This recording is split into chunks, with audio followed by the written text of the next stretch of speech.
जय श्री कृष्ण।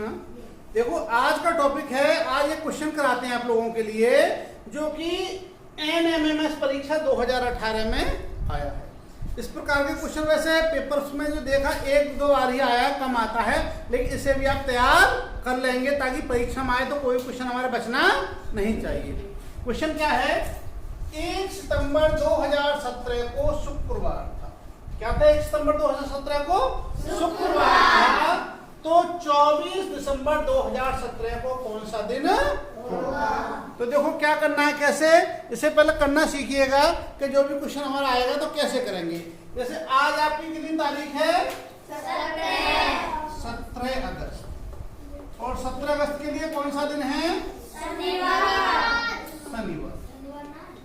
देखिएगा, यदि 17 अगस्त के लिए शनिवार है तो यदि हमें देखना होगा अगले 7 दिन बाद वही दिन लौट करके आता है। समझे नहीं? 7 दिन बाद वही दिन लौट करके आता है। तो 24 अगस्त को क्या होगा? 24 अगस्त के लिए शनिवार होगा। 24 अगस्त को भी क्या होगा? शनिवार। और 24 और 7 कितना हो गया? 31 अगस्त को क्या होगा? 31 अगस्त को भी शनिवार होगा। और हम 10 अगस्त को पूछें तो 10 अगस्त को भी क्या था? शनिवार। तो कहने का मतलब है कि 7 दिन बाद वही दिन लौट करके आता है। अब जैसे इसमें देखा हमने, देखिएगा इसमें दे रखा है कि 1 सितंबर 2017, 1 सितंबर 2017 के लिए कौन सा दिन था? शुक्रवार। और पूछा उसने 24 दिसंबर का पूछा है। 24 दिसंबर के लिए कौन सा दिन होगा? तो जैसे हम लिखे यहां से देखो, एक महीने में पहले तो हमें यह जानकारी होनी चाहिए कि प्रत्येक महीने में कितने दिन होते हैं। ठीक है? तो जो साल होती है हमारी, साल में 12 महीने होते हैं। और साल में 2 प्रकार की होती है। एक होती है हमारी साधारण वर्ष, साधारण वर्ष, और एक होती है आपकी अधिवर्ष, अधिवर्ष। जो साधारण वर्ष होती है वो आपके 365 दिन होते हैं। कितने होते हैं इसमें? 365। और जो अधिवर्ष या लीप ईयर होती है, लौंद की साल कहते हैं। समझे नहीं? लौंद की साल कह देते हैं या लीप ईयर कहते हैं या अधिवर्ष कहते हैं। इसमें होते हैं हमारे 366। ठीक? एक दिन कहाँ अंतर पड़ता है कि जो सिंपल ईयर या साधारण वर्ष होती है उसमें फरवरी होती है आपकी कितने दिन की? 28 दिन की होती है इसमें फरवरी। समझे नहीं? और जो हमारी अधिवर्ष होती है उसमें फरवरी कितने दिन की होती है? 29 दिन की होती है। और जो लीप ईयर होती है वो प्रत्येक 4 साल बाद आती है। कितने साल बाद आती है? 4 साल बाद आती है। उसकी पहचान कैसे करेंगे लीप ईयर की? देखिएगा, कोई भी वर्ष है, सुन लीजिएगा, हमें निकालना अधिवर्ष कौन सा होगा। अधिवर्ष की पहचान कैसे करेंगे कि कोई भी वर्ष है जो 4 से विभाजित हो, 4 से विभाजित है तो वो क्या होगी? लीप ईयर होगी। समझे? जैसे हमारी 2024 है तो 2024 4 से कट जाएगी, 4 पंजे 20, 0 4 6 24 कट जाएगी। तो इसका मतलब ये लीप ईयर है। अभी हम 2022 कहते हैं तो 2022 4 से नहीं कटेगी, इसलिए लीप ईयर नहीं है। दूसरा क्या है? नंबर 1 4 से विभाजित हो। नंबर 2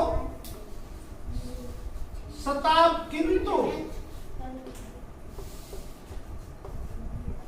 शताब्दी वर्ष ना हो। शताब्दी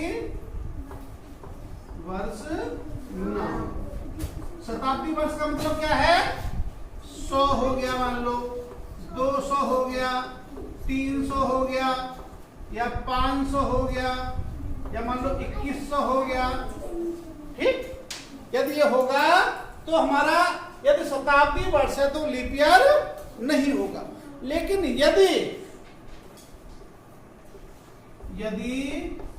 शताब्दी वर्ष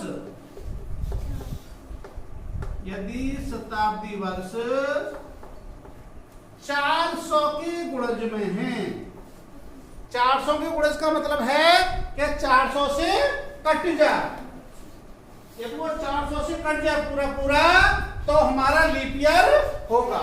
ऐसा भी हमने कह दिया कि 2000 वर्ष पूछा, तो बताओ 2000 लीप ईयर होगा नहीं? हैं? क्योंकि 400 से कट रहा है। यदि हमने 1600 पूछा तो 1600 लीप ईयर होगा नहीं? होगा। यदि हमने कहा 2400 तो 2400 लीप ईयर होगा नहीं?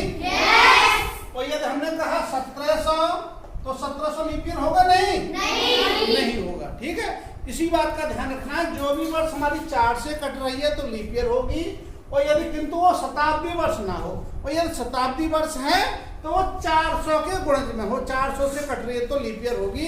इस प्रकार से हम लीप ईयर की पहचान करेंगे। अब इस क्वेश्चन पे आते हैं, देखिएगा। अब हम दिनों पे आते हैं, या दिन पे आते हैं। देखो दिनों की ये पहचान है, यहां से शुरू करेंगे हम। ये इस पे जनवरी, जो इन पे उठी हुई जगह पे आएंगे वो सब 31 के होंगे, और जब बीच में आएंगे फरवरी के छोड़कर वो सब कितने के होंगे? 30 के। तो जनवरी, फरवरी, मार्च, अप्रैल, मई, जून, जुलाई, अगस्त, सितंबर, अक्टूबर, नवंबर, दिसंबर। तो जनवरी कितने की हो गई? 31 की, और फरवरी 28-29 की होगी, और मार्च 31 की, अप्रैल 30 की, मई 31 की, जून 30 की। इस प्रकार से हम निकाल लेंगे। अब देखो, मान लो 30 का महीना है तो 30 दिन में हम सप्ताह, 7 दिन का होता है सप्ताह, 7 दिन बाद वही दिन आप लौट करके आएगा। तो 7 का भाग दिया 7 चौक 28 हो गए, 7 का भाग दे दिया 30 में, 7 चौक 28 बचे 2 दिन। ठीक है, तो यदि कोई, अभी इसमें बताता हूं मैं क्या कैसे करना है। देखो अभी हम दिन निकालेंगे हम कितने हैं। तो देखो पहले हमने लिखा सितंबर, ये लिखा हमारा सितंबर में कितने दिन है हमारे? सितंबर कितने का होता है? 30 का, और 1 सितंबर है तो कितने दिन बचे? 29। अक्टूबर में कितने होते हैं? अक्टूबर में कितने दिन होंगे? 31। और नवंबर में कितने दिन होंगे? 30। नवंबर में होंगे आपके 30। और कितना पूछा उतने कितने को? दिसंबर, 24 दिसंबर। तो दिसंबर में कितने होंगे? 24।